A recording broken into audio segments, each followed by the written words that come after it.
Je vais vous dire un truc, et ça c'est important.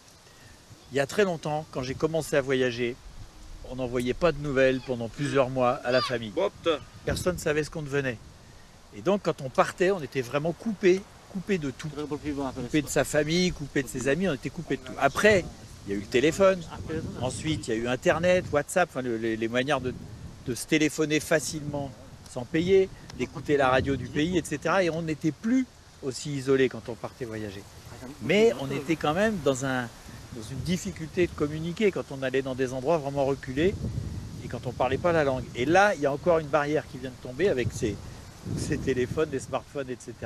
C'est que maintenant, on peut parler à tout le monde. Et ça va être de plus en plus facile. Et ça, je ne sais pas, c'est bien.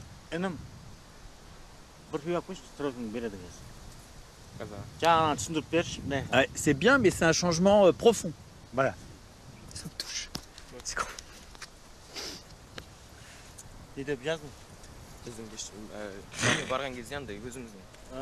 Il dit qu'il cuisinera son plat traditionnel. Spasiba bolshoi.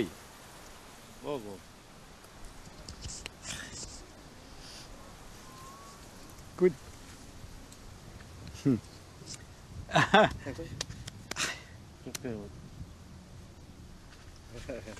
Écoute, faut assumer, hein. Ça me touche parce que c'est une page qui se tourne.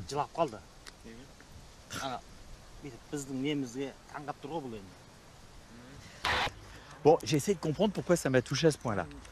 Et en fait, je crois que c'est simplement le parcours. C'est-à-dire que quand j'ai commencé à voyager, ça n'avait rien à voir.